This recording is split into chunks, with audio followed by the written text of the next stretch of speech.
Bonjour, c'est Ursule encore. On est le 21 mai 2023. Alors, je viens sur la trompette aujourd'hui encore et je viens proclamer le retour de notre Seigneur Jésus-Christ. Amen et Alléluia. Soyons tous bénis, soyons remplis de sa joie. Soyons persévérants en toutes choses, les yeux fixés sur notre Seigneur Jésus-Christ et connectant nos pensées aux siennes. Amen et Alléluia. Alors, je viens parler du projet de Dieu, nous y sommes. Amen. Le projet de Dieu, nous y sommes. Mais avant de parler de cette vidéo, ce que j'ai fait, c'est que j'ai apporté, alors j'ai préparé les cœurs et les pensées, amen, à saisir ce que Dieu est en train de faire. Vous savez, c'est pas tout le temps évident, n'est-ce pas, de saisir certaines choses. Et on bénit le Seigneur pour sa grâce. Alors, j'ai apporté des vidéos « La vie est dans le Fils ». On sait tous que la vie est dans le Fils, n'est-ce pas? J'ai apporté, ils ont chanté comme si c'était un nouveau chant. J'ai apporté « Les jours d'acheter sont finis ». Et puis, aujourd'hui, j'apporte le projet de Dieu. Donc, si vous écoutez ces trois vidéos et que vous suivez le fil de la pensée, vous n'aurez pas de difficulté à saisir le projet de Dieu. Amen. Alors, nous sommes dans un temps extraordinaire, les temps prophétisés. C'est dans la Bible. Ce n'est pas quelque chose que j'invente. Alors, si on a pris l'habitude de ne pas lire souvent sa Bible, on peut se dire, mais de quoi elle parle? Mais si on retourne lire et qu'on se concentre surtout sur ce que les gens appellent les petits prophètes, Zacharie, Amos, Habakkuk, Agé, tout cela, Malachie, si on se met à lire ces livres-là, ces prophètes-là, hein, et puis on retourne lire Ésaïe, Jérémie, on va comprendre très bien tout ce qui est en train de se passer et ce que l'apôtre Jean a prophétisé. Ce qui se passe, c'est que les prophéties bibliques ne peuvent pas être expliquées par la pensée humaine. Alors, ce qui se passe, c'est que les hommes ont essayé d'expliquer les choses comme ils le pensaient. Mais souvent, Dieu ne révèle pas tout, surtout quand le temps n'est pas arrivé. Et on est arrivé à ce temps-là, prophétisé longtemps. Et là, les choses sont, c'est-à-dire, les écailles tombent de nos yeux et on voit ce qu'on doit voir. Avant que les écailles tombent, on est comme un peu dans le flou, on ne voit pas, on ne comprend pas. Mais quand les écailles tombent, on finit par voir. Et ça, c'est la grâce de Dieu. Alors, le projet de Dieu, ce n'est pas un nouveau projet. C'est un projet qui existe depuis la Genèse. Et même, quand on lit Apocalypse, Apocalypse 21 nous dit, j'ai vu un nouveau ciel et une nouvelle terre, et j'ai vu la nouvelle Jérusalem descendre des cieux. Quand tu lis ce passage, moi quand je l'ai lu, j'ai toujours pensé que bon, voilà, c'était tout une ville déjà toute faite, avec les rues et tout ça qui descendait, et puis je m'imaginais, je me disais, mais comment c'est possible? J'ai essayé de m'imaginer tout ça. Mais au fait, Jean a été projeté dans les temps où la Nouvelle Jérusalem va prendre naissance, va être fondée sur la terre. Il a vu cela. Et on est dans le temps de ça. Voilà pourquoi on comprend mieux les choses. Et on comprend aussi que s'il y en a qui ont voulu expliquer ça, il y a peut-être 400 ans, 500 ans, on peut aussi comprendre qu'il n'est pas saisi parce que ce n'était pas le moment et Dieu n'avait pas enlevé le voile. Et nous sommes à cet endroit, à cette époque, à ce temps où le millénium, le repos de 1000 ans s'annonce ou bien va commencer. On le sait. On sait ça, n'est-ce pas? On sait tous qu'il y a un temps de repos de 1000 ans. Un temps prophétisé dans Ésaïe, un temps où il n'y aura pas de mal, les animaux ils vont rester d'une manière paisible. On sait tout cela, mais on ne s'imagine pas arriver à ce moment-là. Dans Ésaïe 11, le verset 7, c'est dit, la vache et l'ours auront un même pâturage, leurs petits un même gîte, et le lion comme le bœuf mangera de la paille. Le nourrisson s'ébattra sur l'antre de la vipère, et l'enfant sévré mettra sa main dans la caverne du basilic. Le basilic, c'est un serpent. Il ne se fera ni tort ni dommage sur toute ma montagne sainte, car la terre sera remplie de la connaissance de l'Éternel, comme le fond de la mer par les eaux qui la couvrent. C'est là, c'est écrit. On est dans ce temps-là que Dieu va faire éclore devant nos yeux. Et avant que ce temps se manifeste, la terre est plongée dans les ténèbres, n'est-ce pas? Si bien qu'il y a beaucoup de confusion. On ne sait pas où se tourner, et puis on se dit, mais c'est là, et puis non, c'est plutôt par ici, etc., etc.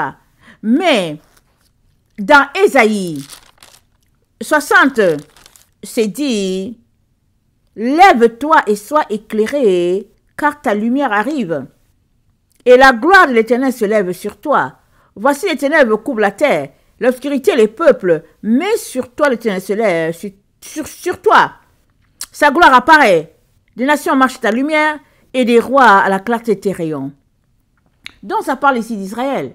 Des nations marchent à la lumière d'Israël. Mais est-ce que c'est nouveau ça? Ce n'est pas nouveau si nous avons lu Genèse. Parce que Dieu a dit à Abraham, tu seras le père de plusieurs nations. Dieu a choisi Abraham pour que, à travers lui, toute la terre puisse être éclairée. C'est pas nouveau, n'est-ce pas? Ce qui est nouveau, c'est que il y a eu un temps de confusion sur la terre pendant des siècles, de telle sorte que, en tout cas, les apôtres l'avaient prophétisé. Ils ont dit, il viendra un temps difficile. Il viendra un temps de ténèbres. Il viendra un temps où il y aura plusieurs antéchrists, mais qui a l'antéchrist de l'antéchrist qui va venir. Donc, ils ont prophétisé ça. Mais, il a aussi été dit, dans Apocalypse 20, il a été dit ceci.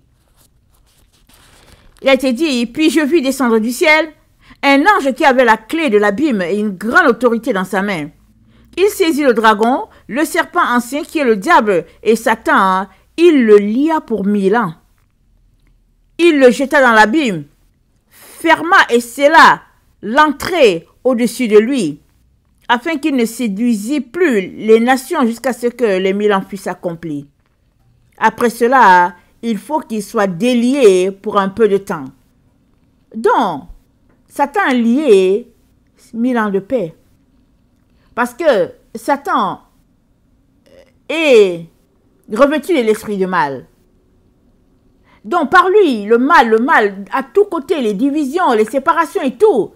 Mais on est informé que un ange descend et le lit spirituellement de telle sorte que il n'y a plus ce temps de terreur sur la terre. Tout est paix. Tout est tranquille. On comprend pourquoi la vache et l'ours peuvent avoir un même pâturage et leurs petits un même gîte. On comprend pourquoi un nourrisson peut mettre sa main dans la caverne du basilic et puis il n'y aura pas de problème. Parce que tout ce qui est mal aura disparu. Amen. Il est temps de bénir et de louer le Seigneur pour un tel miracle. Ça, c'est le projet de Dieu. Voilà pourquoi il est très, très important que toi et moi soyons trouvés être du bon côté. C'est-à-dire du côté de la lumière, du côté des gens qui cherchent la vérité. Parce que si tu es trouvé du côté du mal, alors, avant que ce jour arrive, tout va retourner à l'origine. Il y aura une destruction. Parce que c'est Dieu qui le dit. Il dit dans AG 2, AG, c'est dans la section des Zacharie, avant Zacharie, et puis AG, il y a Sophonie. Donc AG 2, le verset 1 dit, le 21e jour du 7e mois, la parole de l'Éternel se révéla à AG, se révéla par AG. Le prophète, en ces mots, parle à Zorobabel, fils de Sétiel, gouverneur de Juda, à Josué, fils de Josadak, le souverain sacrificateur, et au reste du peuple, et dis-leur quel est parmi vous le survivant qui ait vu cette maison dans sa gloire première. Et comment la voyez-vous maintenant? Telle qu'elle est, ne paraît-elle pas comme rien à vos yeux? Maintenant, fortifie-toi, Zorobabel, dit l'Éternel. Fortifie-toi, Josué, fils de Josadak, souverain sacrificateur. Fortifie-toi, peuple entier du pays, dit l'Éternel, et travaillez, car je suis avec vous, dit l'Éternel des armées. Je reste fidèle à l'alliance que j'ai faite avec vous, quand vous sortîtes de l'Égypte, et mon esprit est au milieu de vous. Ne craignez pas. Car ainsi parle l'Éternel des armées, encore un peu de temps, et j'ébranlerai les cieux et la terre, la mer et le sec. J'ébranlerai toutes les nations. Les trésors de toutes les nations viendront, et je remplirai de gloire cette maison. Dit l'Éternel des armées, l'argent est à moi, l'or est à moi, dit l'Éternel des armées. La gloire de cette dernière maison sera plus grande que celle de la première, dit l'Éternel des armées. Et c'est dans ce lieu que je donnerai la paix, dit l'Éternel des armées. Donc, Dieu dit, encore une fois, je vais ébranler les cieux et la terre. Alors, il l'avait déjà fait une fois. On ne sait pas combien de fois il l'a fait. Mais une chose est sûre, on sait qu'il l'a fait quand Noé est entré dans l'arche. 8 personnes ont été sauvées. Ça, les cieux et la terre ont été ébranlés en ce temps-ci. Amen. Donc, dans notre temps, Dieu sait comment il va faire venir la chose. Mais si on lit Daniel 8, si on lit Daniel 8, et qu'on s'arrête au verset 23, c'est dit, à la fin de leur domination, lorsque les pécheurs seront consumés, il s'élèvera un roi impudent et artificieux. Sa puissance s'accroîtra, mais non par sa propre force. Et il fera d'incroyables ravages. Il réussira dans ses entreprises. Il détruira les puissants et les peuples des saints. À cause de sa prospérité et du succès de ses ruses, il aura de l'arrogance dans le cœur. Il fera périr beaucoup d'hommes qui vivaient paisiblement. Et il s'élèvera contre les chefs des chefs, mais il sera brisé sans l'effort d'aucune main. Donc, on est dans ce temps-là, amen, où c'est la consommation des péchés. C'est-à-dire, ce temps-là où le péché a atteint son paroxysme, c'est à l'extrême, et il n'y a rien d'autre que Dieu peut faire que de tout amener à zéro et recommencer encore. Ça, c'est le projet de Dieu. C'est pas le nôtre. Alors, quelqu'un qui écoute ça peut dire, mais au fait, c'est quoi cette nouvelle doctrine? Mais ce n'est pas une nouvelle doctrine. Ça a été le projet de Dieu depuis toujours. Alors, ceux qui passent le temps et étudient les Écritures, ils savent ces choses-là. Nous autres, on ne fait que les découvrir, là. En tout cas, moi, je fais partie des personnes qui découvrent ça il n'y a pas longtemps. Il n'y a pas longtemps. Donc, il est donc important de s'arrêter pour comprendre, pour saisir qu'est-ce que Dieu est en train de te dire. Parce que si tu rejettes ça d'emblée, tu vas rejeter ce que Dieu est en train de faire. La meilleure façon, c'est de dire, ok, ah bon, c'est comme ça. Seigneur, viens à mon secours, aide-moi. Et il va t'aider, parce que tout est dans la Bible. C'est tout simplement qu'on n'arrivait pas à mettre les choses ensemble, 1 plus 1, et puis bon, égale 2. On n'arrivait pas forcément, mais on est dans le temps où Dieu envoie la lumière et puis on saisit plus. Amen. Alors on est dans ce temps-là où Dieu va ébranler les cieux et la terre, parce qu'il a décidé d'établir son règne sur la terre, et si on peut le comprendre, un autre tabernacle, si on peut le comprendre comme ça. Jésus-Christ l'a annoncé. Il a dit, j'ai encore une autre bergerie. Il faudrait qu'eux aussi, ils soient rassemblés de telle sorte qu'il y ait une seule bergerie. Jésus-Christ l'a dit. Ce n'est pas quelque chose de nouveau. On l'a déjà lu. Jean 10, le verset 16, il dit, j'ai encore d'autres brebis qui ne sont pas de cette bergerie. Celles-là, il faut que je les amène. Elles entendront ma voix. Et il y aura un seul troupeau, un seul berger. Donc voilà. Alors, nous sommes dans ce temps prophétisé là, et ça tombe sur nous. On est vivant sur cette terre, n'est-ce pas? Et ça veut dire quoi? Ça veut dire que quand Dieu va manifester sa vie, disons-le comme ça, quand Dieu va manifester sa vie, il y a des personnes qui ne mourront pas. Quand il va manifester sa vie, il y a des personnes ici qui ne mourront pas. C'est dit, c'est écrit. C'est dit dans la Bible, c'est passé dans Luc ou Matthieu, qu'il y a des gens qui seront là, qui ne mourront pas. Regardons ce que Jésus-Christ a dit. Matthieu 24, le verset 29. Aussitôt après ces jours de détresse, le soleil s'obscurcira, la lune ne donnera plus sa lumière, les étoiles tomberont du ciel, et les puissances des cieux seront ébranlées. Alors le signe du Fils de l'homme paraîtra dans le ciel, toutes les tribus de la terre se lamenteront, elles verront le Fils de l'homme venant sur les nuées du ciel avec puissance et une grande gloire. Il enverra ses anges avec la trompette retentissante, et ils rassembleront ses élus des 4 vents, depuis une extrémité des cieux jusqu'à l'autre. Instruisez-vous par une comparaison tirée du figuier. Dès que ces branches deviennent tendres et que les feuilles poussent, vous connaissez que l'été est proche. De même, quand vous verrez toutes ces choses, sachez que le Fils de l'homme est proche à la porte. Je vous le dis en vérité, cette génération ne passera point que tout cela n'arrive. Le ciel et la terre passeront, mais mes paroles ne passeront point. Dans cette génération-là, la génération où toutes ces choses vont se dérouler, ne passera pas. C'est notre génération. C'est-à-dire, plusieurs seront là à l'avènement du Fils de l'homme. Ils verront ce qui se passe. Dans Marc 13, on a aussi une référence pareille. C'est dit au verset 30, Marc 13, verset 30, « Je vous le dis en vérité, cette génération ne passera point que tout cela n'arrive. Le ciel et la terre passeront, mais mes paroles ne passeront point.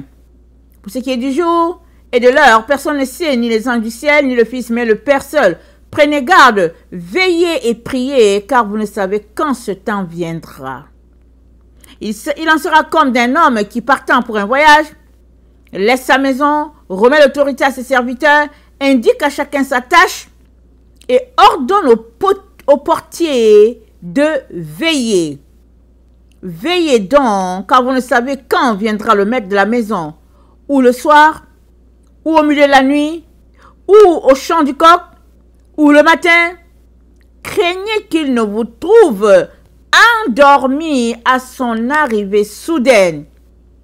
Ce que je vous dis, je le dis à tous, veillez. On est dans le temps de veiller. Nous sommes appelés à veiller. Donc, en partant déjà, Jésus-Christ a fait dire savoir aux disciples que la génération de la fin passera par ces moments-là et ils seront vivants, cette génération-là. Alors, on est là.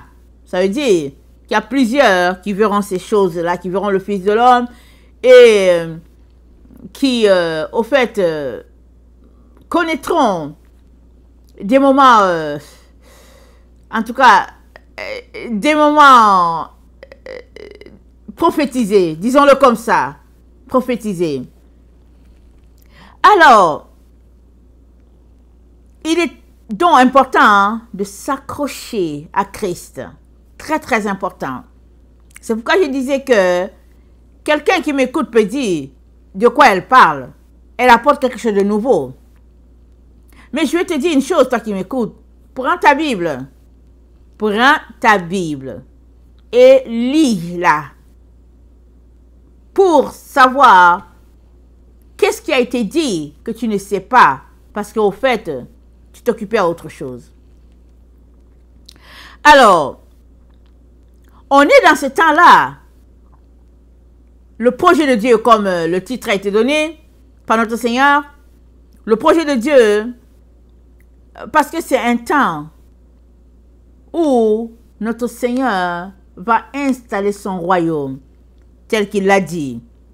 Dans Amos 9, Amos 9, ça fait partie de ce qu'ils appellent les petits prophètes. Dans Amos 9, je pense que c'est autour de Joël, à Abdias. Dans Amos 9, c'est dit, je vis le Seigneur qui se tenait sur l'autel. Amen. L'autel, c'est souvent l'autel, l'endroit de prière, l'endroit où on intercède. Alors le Seigneur, on sait qu'il intercède pour nous, toujours devant le trône. Alors, j'ai vu le Seigneur dans l'autel, il dit, frappe les chapiteaux et que les seuils s'ébranlent et brise-les sur leur tête à tous. Je ferai périr le reste par l'épée. Aucun d'eux ne pourra se sauver en fuyant. Aucun d'eux n'échappera. S'ils pénètrent dans le séjour des morts, ma main les en arrachera. S'ils montent aux cieux, je les en ferai descendre. S'ils se cachent au sommet du Carmel, je les y chercherai et je les saisirai. S'ils se dérobent à mes regards dans le fond de la mer, là j'ordonnerai aux serpents de les mordre. S'ils vont en captivité devant leurs ennemis, là j'ordonnerai à l'épée de les faire périr. Je dirigerai contre eux mes regards pour faire du mal et non du bien. Le Seigneur, l'Éternel des armées, touche la terre et elle tremble. Et tous les habitants sont dans le deuil. Elle monte tout entière comme le fleuve. Et elle s'affaisse, comme le fleuve d'Égypte. Il a bâti sa demeure dans les cieux et fondé sa voûte sur la terre. Il appelle les eaux de la terre, les eaux de la mer, et les répand à la surface de la terre. L'Éternel est son nom. N'êtes-vous pas pour moi comme les enfants des Éthiopiens, enfants d'Israël, dit l'Éternel? N'ai-je pas fait sortir Israël du pays d'Égypte, comme les Philistins de Caphtor et les Syriens de Tyr? Voici le Seigneur l'Éternel a les yeux sur le royaume coupable. Je le détruirai de dessus la face de la terre. Toutefois, je ne détruirai pas entièrement la maison de Jacob, dit l'Éternel. Car voici, je donnerai mes ordres et je secouerai la maison d'Israël parmi toutes les nations.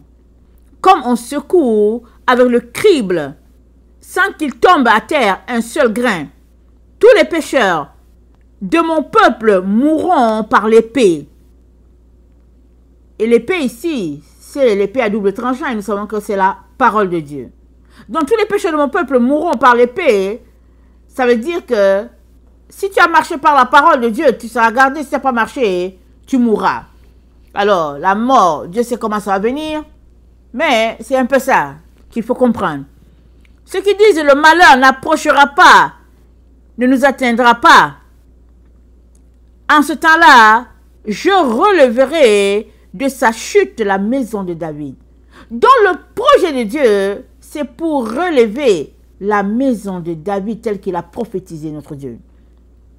Il dit en ce temps-là, je releverai de sa chute la maison de David, j'en réparerai les brèches, j'en redresserai les ruines, et je la rebâtirai comme elle était autrefois, afin qu'il possède le reste d'Édom et toutes les nations, sur lesquelles mon nom a été invoqué, dit l'Éternel, qui accomplit ces choses. Voici les jours viennent, dit l'Éternel, où le laboureur suivra de près le moissonneur, et celui qui foule le raisin, celui qui répand la semence, où le mou ruissellera des montagnes et coulera de toutes les collines. Je ramènerai les captifs de mon peuple d'Israël. Ils rebâtiront les villes dévastées et ils les habiteront. Ils planteront des vignes et en boiront le vin. Ils établiront des jardins et en mangeront les fruits. Je les planterai dans leur pays, et ils ne seront plus arrachés du pays que je leur ai donné, dit l'Éternel, ton Dieu. Donc, c'est pas la première fois qu'on entend ça. Dieu dit, il ne manquera pas de descendants dans la maison de David. Il l'a dit. Plusieurs fois, on va voir qu'il l'a dit. Si on regarde le psaume 89, par exemple, si on regarde le psaume 89, il dit, le verset 16, heureux le peuple qui connaît le son de la trompette, il marche à la clarté de ta face, ô Éternel. Il se réjouit sans cesse de ton nom et il se glorifie de ta justice. Car tu es la gloire de sa puissance, c'est ta faveur qui relève notre force, car l'Éternel est notre bouclier, le Saint d'Israël est notre roi. Alors tu parlas dans une vision à ton bien-aimé, et tu dis, j'ai prêté mon secours à un héros. J'ai élevé du milieu du peuple un jeune homme, j'ai trouvé David mon serviteur, je l'ai oint de mon huile sainte, ma main le soutiendra, et mon bras le fortifiera. L'ennemi ne le surprendra pas, et le méchant ne l'opprimera point. J'écraserai devant lui ses adversaires, je frapperai ceux qui le haïssent, ma fidélité et ma bonté seront avec lui, et sa force s'élèvera par mon nom. Je mettrai sa main sur la mer, sa droite sur les fleuves. Lui, il m'invoquera, tu es mon Père, mon Dieu est le rocher de mon salut. Et moi, je ferai de lui le premier-né, le plus élevé des rois de la terre. Continue. Je vais sauter un peu.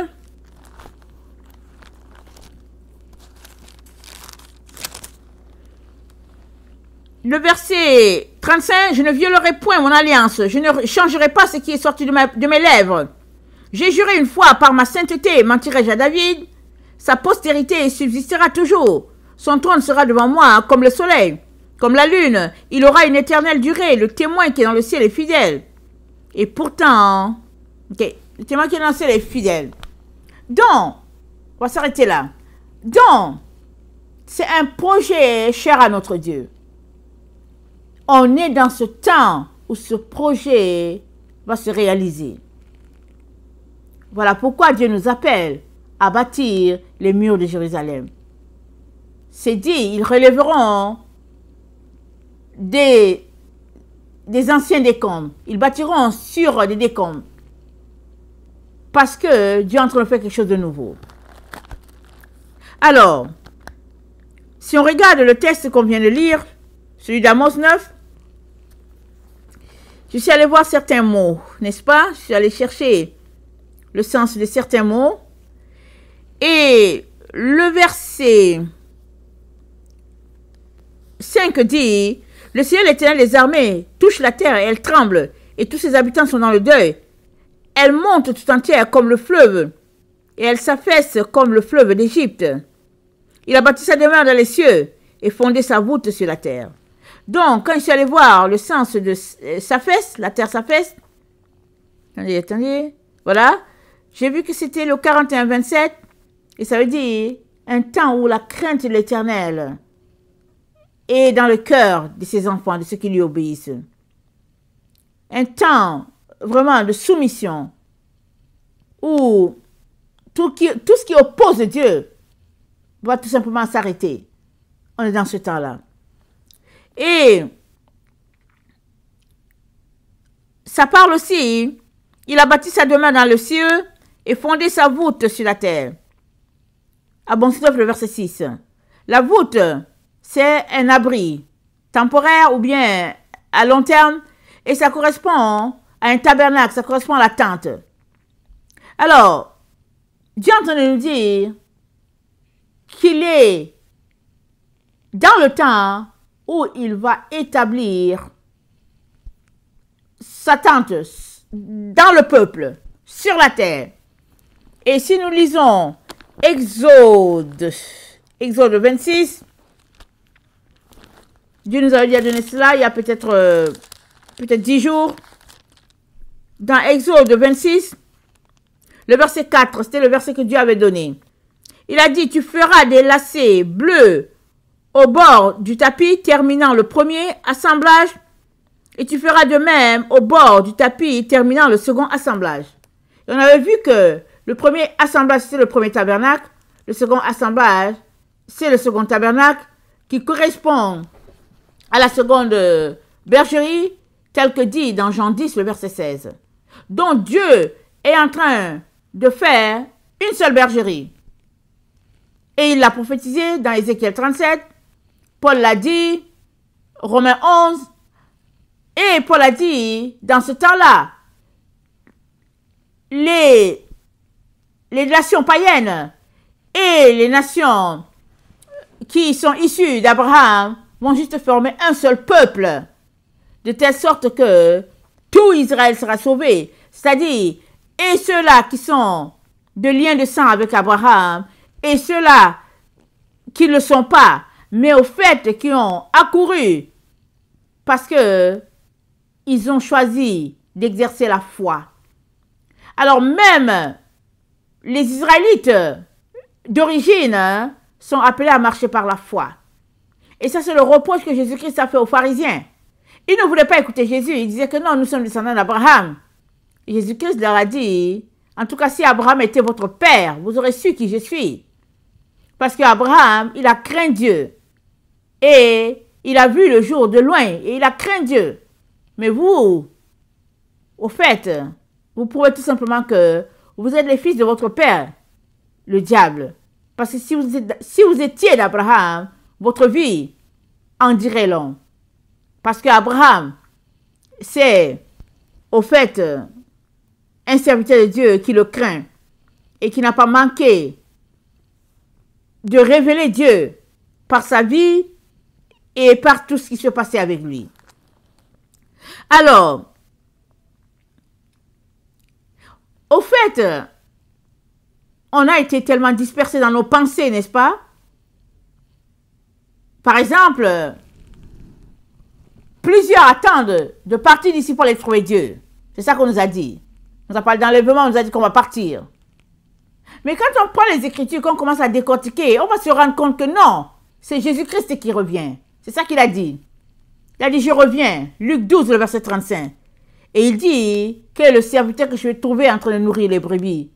Il dit, malheur au serviteur que je vais trouver en train de frapper les brebis. Donc, tout est là dans la Bible. On est dans ce temps-là.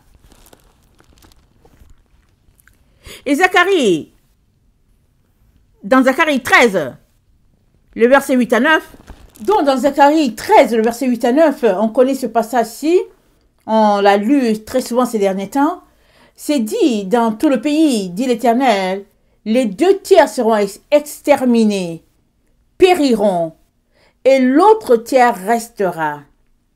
Je mettrai ce tiers dans le feu, et je le purifierai comme on purifie l'argent. Je l'éprouverai comme on éprouve l'or. Il invoquera mon nom, et je l'exaucerai. Je dirai, c'est mon peuple. Il dira, l'Éternel est mon Dieu. Ce texte, on l'a déjà lu aussi ailleurs, parce que Dieu parle, il parle de la purification de ses enfants. Dans Malachie, il mentionne ça. Et il nous dit que quand le messager de la fin va venir, il va s'asseoir, Malachie 3, le verset 3, il s'assiera, fondra, purifiera l'argent, il purifiera les fils de Lévi, il les épurera comme on épure l'or et l'argent, ils présenteront à l'Éternel les offrandes avec justice. Alors, l'offrande de Juda et de Jérusalem sera agréable à l'Éternel, comme aux anciens jours, comme aux années d'autrefois. Je m'approcherai de vous pour le jugement, et je me hâterai de témoigner contre les enchanteurs et les adultères, contre ceux qui jurent faussement, contre ceux qui retiennent le salaire du mercenaire, qui oppriment la veuve et l'orphelin, qui font tort à l'étranger. Ne me craignez pas de l'Éternel des armées, car je suis l'Éternel, je ne change pas.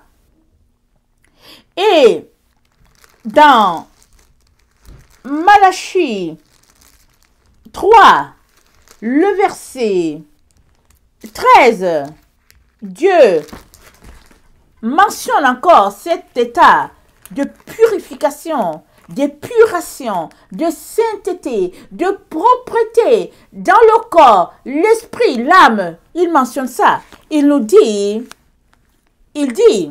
au verset 13, il dit, vos paroles sont rudes contre moi, dit l'Éternel. Et vous dites qu'avons-nous dit contre toi? Vous avez dit, c'est en vain que l'on sert Dieu. Qu'avons-nous gagné à observer ses préceptes et à marcher avec tristesse? À cause de l'Éternel des armées, maintenant, nous estimons heureux les hautains.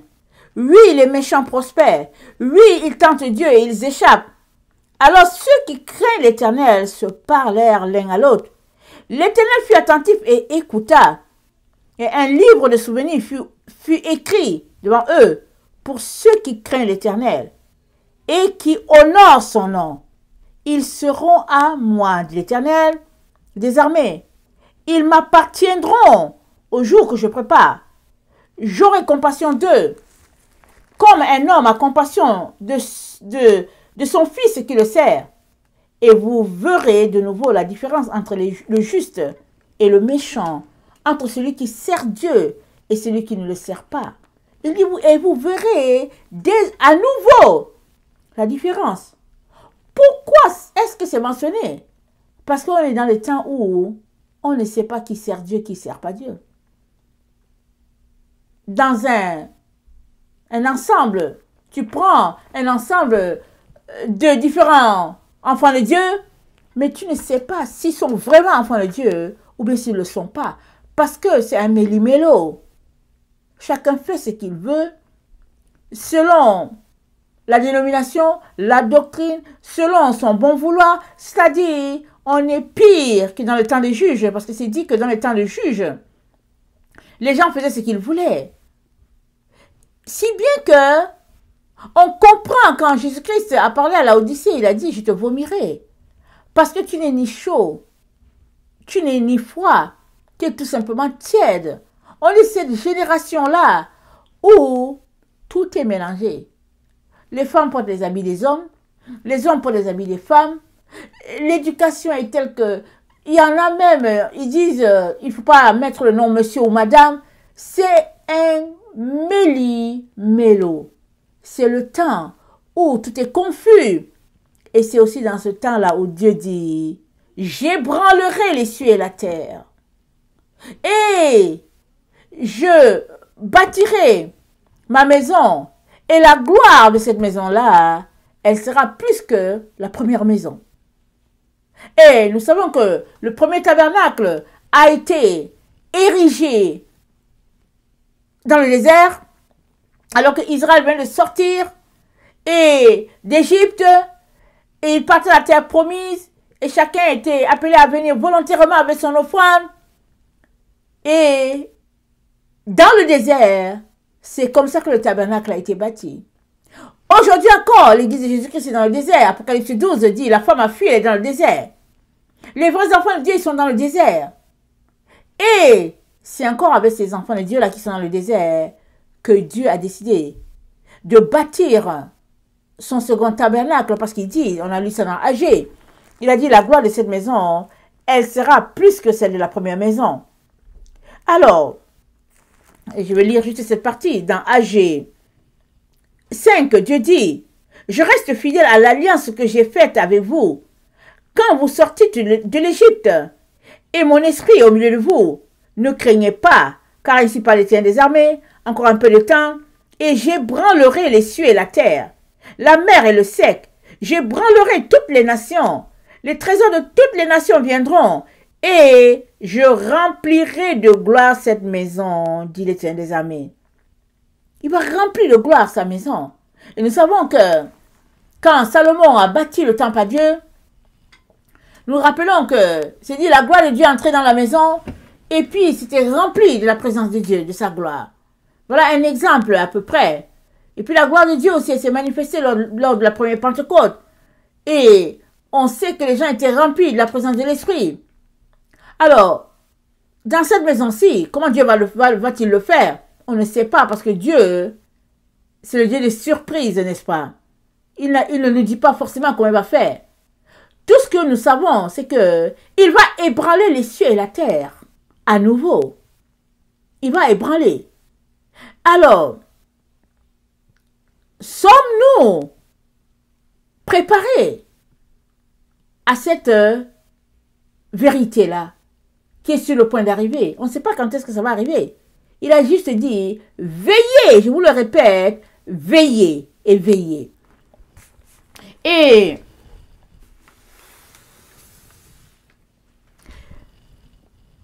Dieu n'a pas caché son projet, il ne l'a jamais caché. De mettre sur son trône la descendance de David. Regardons Jérémie. Dans Jérémie 33, le verset 14, l'Éternel dit, « Voici les jours viennent, dit l'Éternel, où j'accomplirai la bonne parole que j'ai dite sur la maison d'Israël et sur la maison de Juda. En ces jours et en ce temps-là, je ferai éclore à David un germe de justice. Il pratiquera la justice et l'équité dans le pays. En ce jour-là, Juda sera sauvé. Jérusalem aura la sécurité dans sa demeure. Et voici comment on l'appellera, l'Éternel notre justice. Car ainsi par l'Éternel, David ne manquera jamais d'un successeur assis sur le trône de la maison d'Israël. Les sacrificateurs, les Lévites, ne manqueront jamais devant moi de successeurs pour offrir des holocaustes, brûler les encens avec de l'offrande, avec les offrandes, et faire des sacrifices tous les jours. La parole de l'Éternel fut adressée à Jérémie en ces mots. Ainsi par l'Éternel, si vous pouvez rompre mon alliance avec le jour et mon alliance avec la nuit, en sorte que le jour et la nuit ne soient plus en leur temps, alors mon alliance sera rompue avec David, mon serviteur, en sorte qu'il n'aura point de fils régnant sur son trône. Et mon alliance avec les Lévites, les sacrificateurs, qui font mon service, de même qu'on ne peut compter l'armée des cieux, ni mesurer le sable de la mer. De même, je multiplierai la postérité de David, mon serviteur, et les Lévites qui font mon service. Alors, nous voyons que Dieu a beaucoup apprécié le service des Lévites et il le mentionne encore. Il dit, dans ce temps-là où nous sommes, les enfants de Dieu au service de Dieu seront comme les Lévites étaient. Pourquoi? Parce que les Lévites ont réjoui le cœur de Dieu. Dans Malachie, quand il nous parle des Lévites, il dit, attendez, maintenant, c'est Malachie 2, à vous cet ordre sacrificateur, si vous n'écoutez pas, si vous ne prenez pas à cœur de donner gloire à mon nom, dit l'Éternel des armées, j'enverrai parmi vous la malédiction et je maudirai vos bénédictions. Oui, je les maudirai parce que vous ne l'avez pas à tort. Voici, je détruirai vos semences et je vous jetterai les excréments au visage, les excréments des victimes que vous sacrifiez, et on vous emportera avec eux. Vous saurez alors que je vous ai adressé cet ordre, afin que mon alliance avec Lévi subsiste. Dit l'Éternel des armées, mon alliance avec lui était une alliance de vie et de paix, ce que je lui accordais pour qu'il me craignît. Et il a eu pour moi de la crainte. Il a tremblé devant mon nom. La loi de la vérité était dans sa bouche, et l'iniquité ne s'est point trouvée sur ses lèvres. Il a marché avec moi dans la paix et dans la droiture. Il a détourné de mal beaucoup d'hommes. Car les lèvres du sacrificateur doivent garder la science, et c'est à sa bouche qu'on demande la loi, parce qu'il est un envoyé de l'Éternel des armées. Mais vous êtes écartés de ma voix. Vous avez fait de la loi une occasion de chute pour plusieurs. Vous avez violé l'alliance de Lévi, dit l'Éternel des armées. Et moi, je vous rendrai méprisable et vil aux yeux de tout le peuple, parce que vous n'avez pas gardé mes voies, et que vous avez eu égard à l'apparence des personnes pour interpréter la loi. Alors il dit, l'élève du sacrificateur doivent garder la science, et c'est à sa bouche qu'on demande la loi, parce qu'il est un envoyé de l'Éternel des armées. Le problème qui peut arriver avec toi, c'est que tu dises, je ne suis pas sacrificateur, donc je ne suis pas concerné. Mais la vérité est que si tu as accepté Jésus-Christ et son sacrifice sur la croix, tu es sacrificateur. Parce qu'on vit dans le temps où les gens ont divisé les métiers. Alors, il y a des enfants de Dieu qui ne font pas leur travail. Au lieu de prendre leur Bible, de bâtir leur intimité avec le Seigneur, ils donnent de l'argent à quelqu'un par mois. Il appelle la personne leur berger. Et le berger est supposé de leur donner un message. Le berger est supposé les nourrir.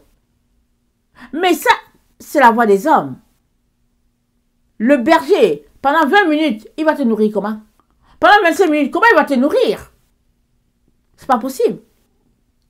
Tu dois te nourrir. Venir devant Dieu à tous les jours. Manger dans sa présence. Te délecter de la présence de Dieu. Et alors que tu fais cela, Dieu va ajouter pour que tu puisses aussi amener d'autres personnes à lui.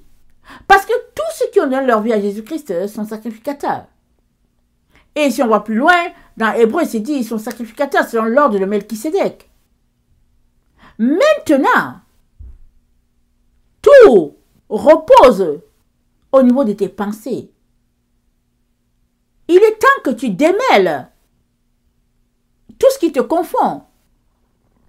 Parce que ce n'est nulle part écrit qu'il y ait une personne qui va te donner la nourriture spirituelle et puis toi tu t'en vas au travail. Ou bien tu vas faire ton sport pour monter tes muscles. C'est pas dit ça. C'est dit que nous sommes tous appelés à avoir une relation avec Dieu. Alors, le temps dans lequel nous sommes, c'est un temps vraiment où nous devons retourner à la vérité et nous consacrer à notre Dieu davantage. C'est pas un temps pour courir après les choses de ce monde, parce que toutes ces choses périront, toutes ces choses seront emportées. C'est le temps où nous devons venir devant Dieu, dans la prière, le renoncement, la crainte, demander pardon et lui demander de nous aider à avoir un cœur enflammé pour lui. C'est le temps où nous devons venir devant Dieu pour dire, aide-moi à être toujours amoureux, amoureuse de toi. C'est pas un temps pour aller faire du bateau. Non, c'est un temps pour chercher Dieu. Parce que il y a un tiers que Dieu va garder sur la terre. Alors, comment va-t-il faire ça? On ne sait pas. C'est ça que sa parole dit. Ceux qui seront emportés, ou bien parmi ceux qui seront emportés, figurent les ennemis de Dieu, mais figurent aussi des enfants de Dieu qui lui obéissent. Mais ils seront quand même emportés parce que peut-être leur temps est fini sur la terre. Et ceux qui vont rester, ils restent parce que ils ont du travail à faire. Ils restent pour bâtir, pour mettre la main à la pâte et bâtir la Nouvelle Jérusalem, telle que Jean l'a vue dans Apocalypse 21. Parce que en même temps qu'il y a quelque chose qui se passe là, dans notre temps, c'est-à-dire où c'est le temps de la consommation des péchés, en même temps, il y a l'édifice nouveau qui est en train d'être érigé. Et c'est érigé comment? Par tous ceux-là qui pratiquent la loi de Dieu. Parce que c'est dit qu'il n'y aura pas de soleil, il n'y aura pas de lune pour éclairer, parce que l'Éternel sera sa lumière, son flambeau. Attendez, on va lire. Apocalypse 22, c'est dit, le verset 3, Il n'y aura plus d'anathème. Le trône de Dieu et de l'agneau sera dans la ville. Ses serviteurs le serviront et verront sa face, et son nom sera sur leur front. Il n'y aura plus de nuit. Ils n'auront besoin ni de lampe, ni de lumière, parce que le Seigneur Dieu les éclairera, et ils régneront au siècle des siècles. Et il me dit, ces paroles sont certaines et véritables, et le Seigneur, le Dieu des esprits, et le Seigneur, le Dieu des esprits des prophètes, a envoyé son ange pour montrer à ses serviteurs les choses qui doivent arriver bientôt. Voici, je viens bientôt. Heureux celui qui garde les paroles de la prophétie de ce livre. Tu es dit heureux si tu gardes ce qui est dans le livre de vérité. Maintenant, qu'est-ce qu'il y a dedans? C'est les commandements de Dieu. Tu es heureux si tu gardes, si tu pratiques ce que Dieu a dit. Si tu vis par les préceptes de Dieu, ses commandements, ses énoncés, tu es heureux. Pourquoi? Parce que Dieu te donnera de rester sur la terre pour bâtir.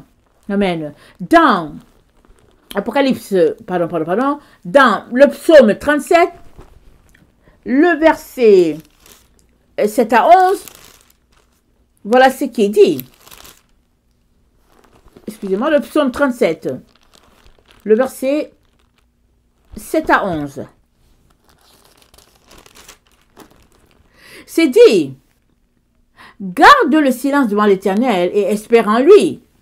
Ne t'irrite pas contre celui qui réussit dans ses voies, contre l'homme qui vient à bout de ses mauvais desseins. Laisse la colère et abandonne la fureur. Ne t'irrite pas, ce serait mal fait, car les méchants seront retranchés, et ceux qui espèrent en l'Éternel posséderont le pays. Encore un peu de temps, et le méchant n'est plus. Tu regardes le lieu où il était, et il a disparu. Les misérables possèdent le pays, et ils jouissent abondamment de la paix. Le méchant forme les projets contre le juste, et il grince les dents contre lui. Le Seigneur se rit du méchant, car il voit que son jour arrive. Les méchants tirent le glaive, ils bandent l'arc pour faire tomber le malheureux et l'indigent, pour égorger ceux dont la voie est droite. Leur glaive entre dans leur propre cœur, et leur arc se brise. Mieux vaut le peu du juste que l'abondance de beaucoup de méchants. Car les bras du méchant seront brisés, mais l'Éternel soutient les justes. Donc, on voit, c'est dit, que les méchants seront retranchés de la terre, et ceux qui espèrent en l'Éternel posséderont le pays, posséderont la terre. Voilà ce que nous devons comprendre dans la doctrine de Christ. Alors, il nous a été enseigné autre chose. D'accord? Mais est-ce que nous voulons retourner à la vérité? D'accord que nous avons été égarés. Mais est-ce que nous allons passer le temps à dire que oui, on nous a égarés, oui, on nous a égarés? Mais non. On doit prendre la Bible, aller nous asseoir dans un coin pour l'étudier, pour savoir qu'est-ce que Dieu a vraiment dit. En faisant cela, c'est comme ça que nous prouvons à Dieu que nous sommes ses enfants et nous voulons demeurer dans la lumière et nous voulons vivre éternellement avec lui. Nous sommes dans ce temps où le nom de Dieu, amen, sera en opposition au nom de l'ennemi. C'est ça qui se passe. C'est-à-dire, il y aura deux groupes bien distincts. Il n'y a pas le groupe du milieu. Soit tu es avec Dieu, soit tu es avec l'ennemi. Dans Ésaïe 40, le verset 1, voilà ce que nous dit notre Dieu. Ésaïe 40, le verset 1. Consolez mon peuple, dit votre Dieu. Parlez au cœur de Jérusalem et criez-lui que sa servitude est finie, que son iniquité est expiée, qu'elle a reçu de la main de l'Éternel au double de tous ses péchés. Une voix crie, préparez au désert le chemin de l'Éternel. Aplanissez dans les lieux arides une route pour notre Dieu. Que toute vallée soit exaucée, que toute montagne et toute colline soient abaissées, que les coteaux se changent en plaine, que les défilés étroits en vallons. Alors la gloire de l'Éternel sera révélée, et au même instant toute chair la verra, car la bouche de l'Éternel a parlé. Une voix dit, crie, et il répond, que crierai-je? Toute chair est comme l'herbe, et tout son éclat comme la fleur des champs. L'herbe sèche, la fleur tombe, quand le vent de l'Éternel souffle dessus. Certainement, le peuple est comme l'herbe sèche, la fleur tombe, mais la parole de notre Dieu subsiste éternellement. Monte sur une haute montagne, Sion, pour publier la bonne nouvelle. Élève avec force ta voix, Jérusalem, pour publier la bonne nouvelle. Élève ta voix, ne crains point. Dis aux villes de Juda, voici votre Dieu, voici le Seigneur l'Éternel vient avec puissance, et de son bras il commande, voici le salaire est avec lui, et les rétributions le précèdent. Comme un berger, il paîtra son troupeau. Il prendra les agneaux dans ses bras, et il portera dans son sein. Il les conduira dans son sein, et il les portera dans son sein. Il conduira les brebis qui allaitent. Donc, voilà ce que Dieu est en train de faire. Il est en train de faire quelque chose d'extraordinaire. Il est en train d'établir son règne sur la terre, à proprement dit. Vas-tu faire partie de ceux-là qui vont retrousser les manches pour bâtir la nouvelle Jérusalem? Ou bien veux-tu tout simplement être pris dans toutes sortes de théories sans que toi-même tu aies une idée fixe sur ce que Dieu a dit? Vous savez, l'ignorance est une maladie. L'ignorance, c'est les ténèbres. L'ignorance nous garde loin de Dieu. Nous avons besoin d'être éclairés, d'être illuminés. Nous avons besoin. Et ça demande que tu dégages du temps pour lire ta parole, c'est-à-dire connaître Dieu, et puis lui obéir quand il te parle. Il est important, mes chers frères et chères sœurs, que nous puissions vraiment participer à fouiller. Parce que Jésus-Christ a dit quoi? Il dit, on va ouvrir à celui qui frappe. On va donner à celui qui demande. Et celui qui cherche trouvera. Il dit, qui parmi vous, méchant comme vous l'êtes là, qui parmi vous peut donner un serpent à son enfant s'il lui demande du pain? Il n'y en a pas. Il n'y en a pas. On se donne les bonnes choses à nos enfants. À combien plus forte raison Dieu donnera-t-il les bonnes choses à celui-là qui lui demande? Il suffit de demander. Parce que Dieu veut te sauver. Et tu as besoin de poser des actions pour lui montrer ta tendance. Alors,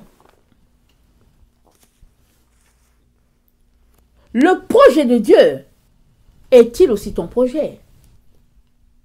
Est-il ton projet? Souvent, on est rivé à une idée ou bien à une image. On est rivé là. On ne veut pas bouger. C'est comme ça que beaucoup d'enfants de Dieu ne reçoivent pas les enseignements de vérité. Parce qu'ils mettent une croix dessus. Ils veulent entendre tout ce qu'ils ont toujours entendu. Je ne dis pas que quand la théorie nous éloigne de Dieu, il faut continuer d'écouter, de pratiquer. Non, je ne dis pas ça. Je dis seulement que, à l'heure où nous sommes, tu devrais passer ton temps à faire des recherches pour savoir qu'est-ce que Dieu a dit, qu'est-ce qu'il n'a pas dit, et comment tu t'organiseras pour ne pas rater ta robe blanche. C'est là qu'on est, mes chers frères et chères sœurs. C'est là. On ne peut pas continuer de croire à des histoires de fables, à des contes montés de toutes pièces pour nous distraire, pour nous éloigner de la vérité. Non. Et puis maintenant que la vérité est là, le temps est là, pour que la vérité soit révélée, il est important d'être trouvé du côté de la vérité pour saisir ce que Dieu est en train de faire. Que le Seigneur bénisse sa parole. Maranatha, Jésus revient. Amen. Alléluia.